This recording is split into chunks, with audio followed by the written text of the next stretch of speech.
Hi everyone. You may have noticed that Training Peaks has rolled out a new feature, and the new feature is called Fueling Insights. Now, this is in conjunction with a guy that you may have heard of who's called Inigo San Millan. Dr. Millan is, probably most famous for being one of the coaches of Tadej Pogacar. He probably is also well known in his field for metabolic research. He has a lot to do with diabetes and how the mitochondria act both in health and in disease. And we know mitochondria is very, very important for our exercise. And so one of the things that he believes in is that to fully understand the role of the mitochondria and how they should function, he likes to study the people probably on the planet with the best mitochondria, and that's the probably elite endurance cyclists. And so he's got a lot of data from his many years of research, both from elite performers down to average exercisers and right down to sedentary people, and also people with disease as well. So the way that he's worked with Training Peaks is to utilize his probably thousands of data points and then come up with ways of using his data to actually enhance Training Peaks and give us an insight into how much carbohydrate and how much fat we're using in any given race or training session. And so that's what's now been updated within Training Peaks. It's still kind of in its beta testing sort of phase, so I think it will change a little and it will get updated. But what I want to do in this short video now is just go through basically what it means, the background to it, and then what you'll need to do inside of Training Peaks to be able to see this and what basic calculations you can do, and therefore what it means to your fueling for both training and for racing. So I think it's quite promising. It's very interesting, and again, it's like one of those things that gets introduced.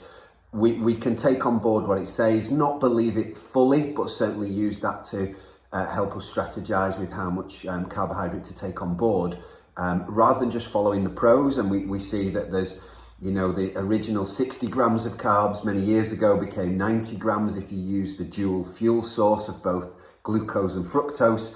And then it went to 120, which has been around for quite a while. And now we see people, the likes of Cam Worth and Christian Blumenfeld, etc., using up to 200 grams an hour. Now, they may well be doing that, but that doesn't mean that we all should be following suit. I probably can't cover everything in this video, but what I do want to get across is how this new feature of Training Peaks might help you to understand what you're burning as a fuel to drive your exercise, and therefore what you might want to replace. Okay, so that's where this is coming from. I'll try, if I can manage it in the video, to link you to some screenshots and also give you the links to the background reading and a podcast that was recently released by Training Peaks. So if you want to look into it in a bit more detail, you'll get the facts from those sources as well. So this is my take on it. Okay, so the background. Okay, Inigo San Millan and many other sports science laboratories conduct fuel or substrate utilization testing for athletes and for the general public. So that involves a gas mask over your face, and they measure both the inspired air and the expired air via the metabolic cart that they use. And that can be done at rest, but it can also then be done at various exercise intensities in a ramp test sort of protocol. And by analysing the expired air, they can tell how much carbohydrate and how much fat a person is utilizing at that energy level.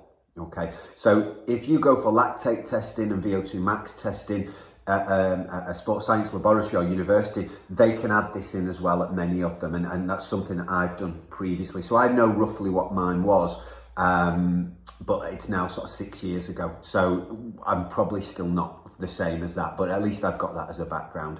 So through all of his data, he's got all these data points for people with disease, whether it's obesity and diabetes and the like. He's got data for people who are sedentary and don't exercise, and again at various exercise levels, how much fat and carbohydrate they use. Then he's got various ranges of fitness from various sports and cycling and other things, and then obviously he's got elite performers data as well, so so-called sort of elite professionals or Olympians and that sort of thing. So that's the background to his data, and he's obviously found trends. The basic trend to this is that if you're less fit or ill, or are newer to endurance training, you probably will rely more heavily on carbohydrate as a fuel source, and you won't be able to tap into your body's own fat reserves to burn for fuel as efficiently or as well. Or if you do it quite well at the beginning of a session, it will quite quickly switch. As the intensity just creeps up, you'll likely suddenly flick into more carbohydrate usage. Now, that again changes as you get fitter. That's one of these things. If we do more endurance training, more base miles and the like, our aerobic fitness improves, and one of the ways that it does so is by our mitochondria in our cells being able to utilize fat better. Okay, and so a fitter person will use more fat at any given exercise intensity level compared to somebody who's less fit. Okay, so that's the background to this. Now, without measuring yours specifically yourself in a laboratory and sort of paying for that testing, what we're doing here is making an estimate, but because he's got a lot of data, you would hope that it's more accurate than if it had just been done on a few people. Here we're using many years of research. I think he's been doing this for over 20 years, and therefore he's putting all of that data together and making some conclusions. So Training Peaks now will analyze a file, a fit file, okay, that you've recorded, and when you view your summary of data, it will show you your carbohydrate usage in calories and your fat usage in calories. And obviously that will change depending on how hard, how long the training session was. Now, that's going to be based on a few things. There is a bit of a setup here. There's things that you need to do to be able to get this to firstly work quite well and quite accurately, and then secondly for it to actually show on your screen. Now, I've done it on my side. So for me as a client and me as a coach, I can now see everybody's data, including my own, for fat and carbohydrate usage after a bike session. So the final thing, just before I go through what you'll need to do, is to say that at the moment, this is only going to be applicable to your bike training because it's based on power. So whenever you ride the bike indoors or outdoors and record power hopefully from an accurate power meter, that is the data that's going to be used. So it doesn't need heart rate, it doesn't need speed, and it doesn't need all these other things. But unfortunately, it does need power. So if you've not got power available outdoors, it's not going to give you your fat and carb usage outdoors. It will only give it you when you're on the turbo, perhaps indoors. Even if you record power on the run, they're not setting it up for that as far as I'm aware at the moment. So this is purely a cycling specific metric, especially for now. So we'll keep our eyes on how it develops, but here's what you've got to do, and here's what we can learn from that and use to inform your training and your racing. So firstly as far as I'm aware, it's not going to predict your usage in a session before you do it. So if I give a training session or we plan for a race and we have an expected power output, it's not going to predict it, and therefore you can base your fueling before the race. But after training sessions and after races, you can look back, and obviously they will then inform the next training session, the next block of training, the next race that's coming up, because you'll know what you burned the last time you did something similar. So thinking about setting this up on Training Peaks. Now, each of you will have to do this yourselves, okay?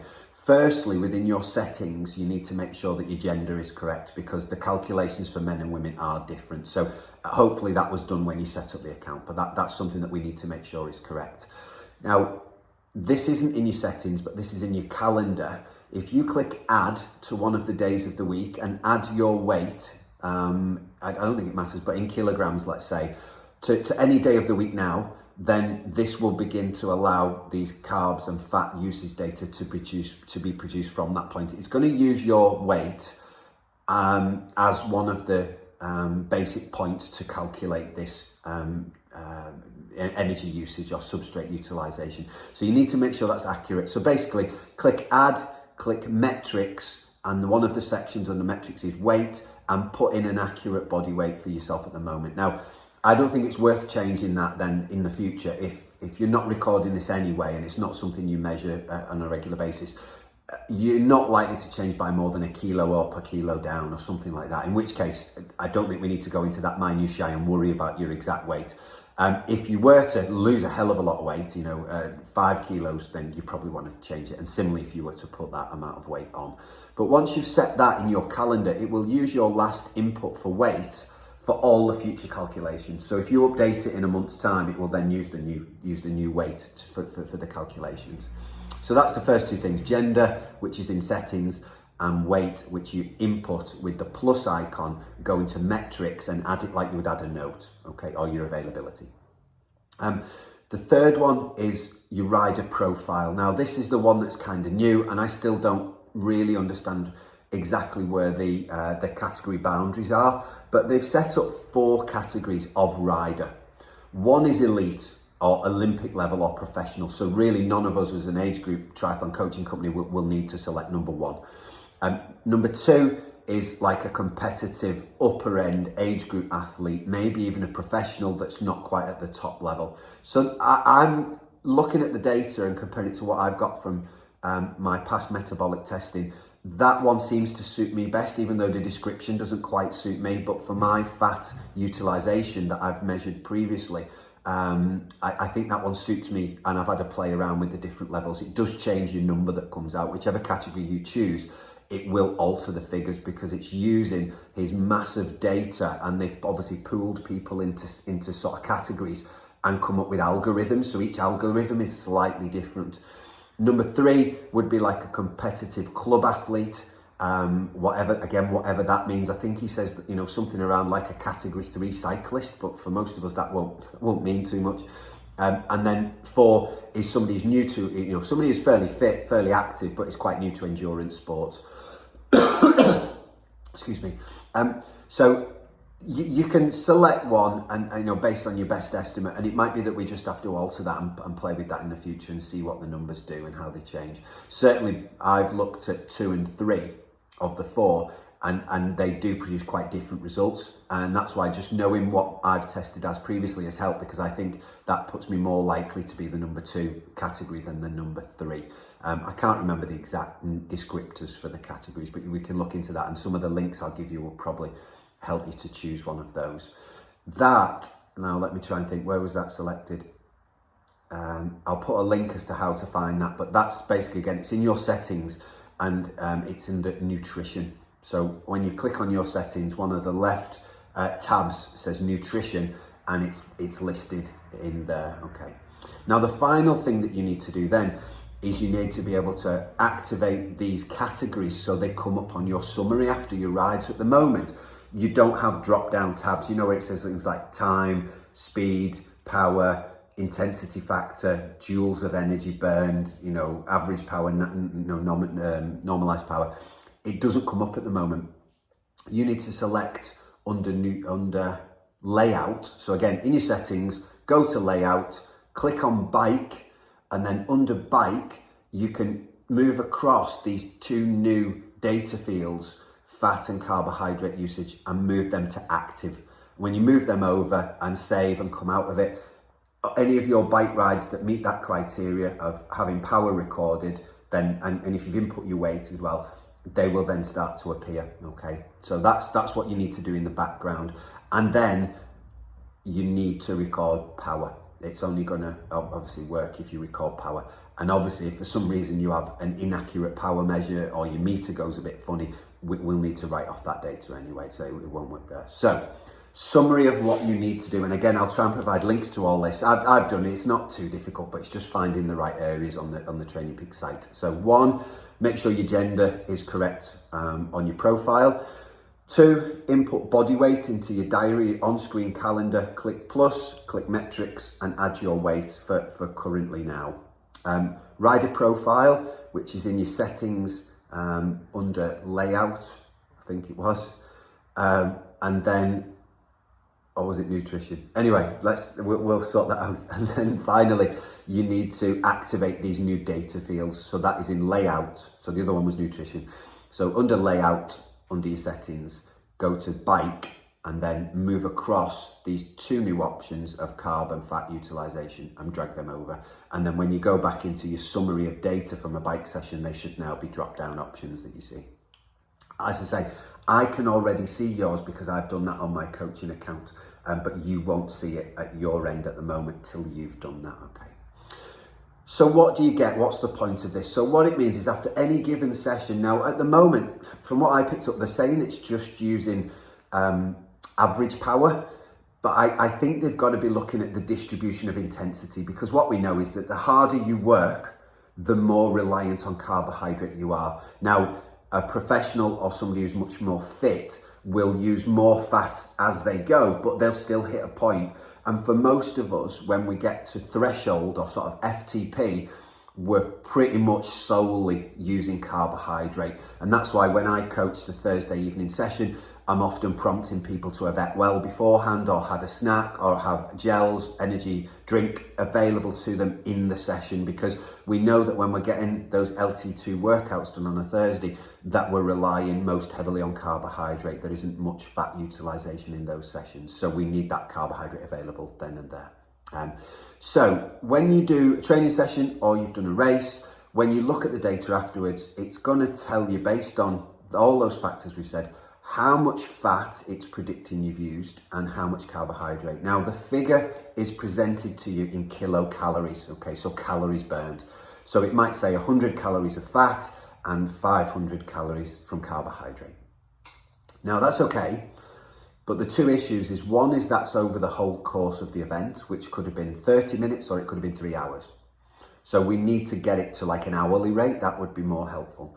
And we also need it really in grams of carbohydrate. So if we're thinking about how much we need to fuel with, we don't tend to talk so much about calories of carbohydrate. We talk more about grams.